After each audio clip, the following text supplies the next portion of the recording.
सैफ मलूक के एरिया में आते हैं तो यहाँ पर भी एंट्री फीस आपको देनी पड़ती है, जिसमें से बच्चों के 10 रुपये और बड़ों के 20 रुपये, फॉरनर के अलग रेट हैं, तो ये भी आपको देना पड़ेगा। बहरहाल हमसे टोटल 50 रुपीज़ इन्होंने अभी दिए हैं, तो हम फाइनली लेक सैफ मलूक पर पहुँच चुके हैं।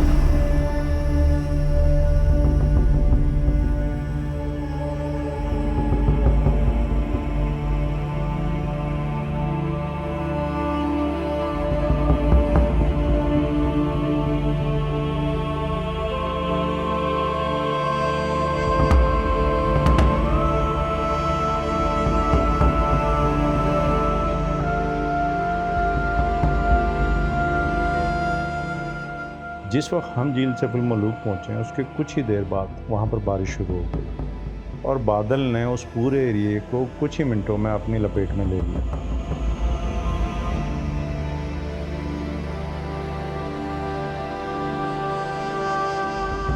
जब हम यहाँ पहुँचे तो तकरीबन शाम का वक्त था और बारिश ख़त्म होने के बाद सूरज गुरूब भी होने वाला था। हमने कुछ ही मिनट में पहाड़ों के बदलते हुए रंग को देखा।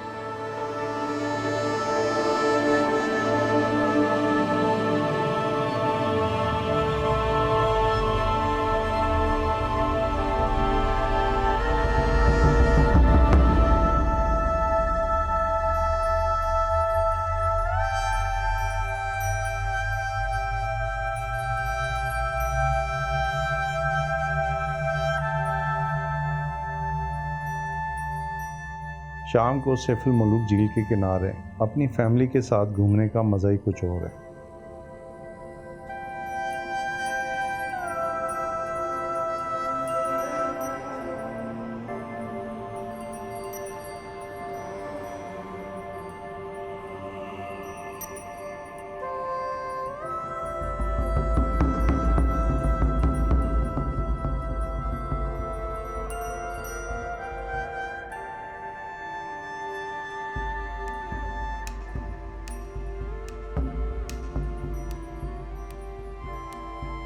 जी दोस्तों, फाइनली हम लोग सैफ मलूक झील पहुंच गए, खुद अपनी कार ड्राइव करके।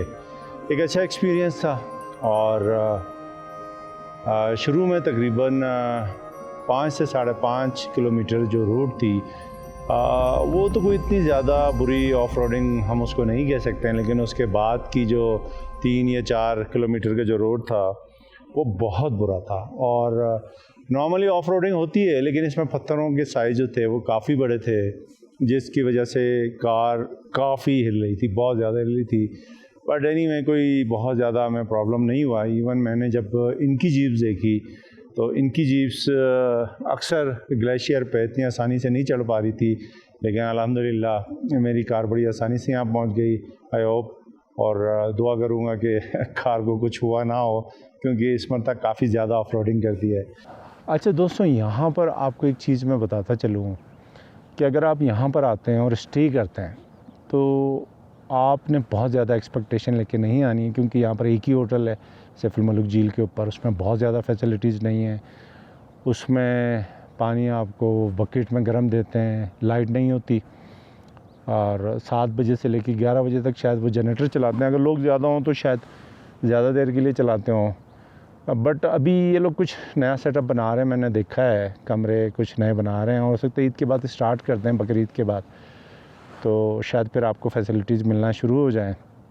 बट मेरा ये मानना है कि आप जब ऐसी जगहों पे आते हैं और आपने इन जगहों को उसकी खूबसूरत तरीन हालत में देखना हो, जो कि सुबह में सूरज निकलने से पहले या गुरूब आफ्ताब से पहले का वक्त होता है, तो आपने कहीं ना कहीं कंप्रोमाइज़ तो करना ही होता है, और मैं उसके लिए रेडी रहता हूँ।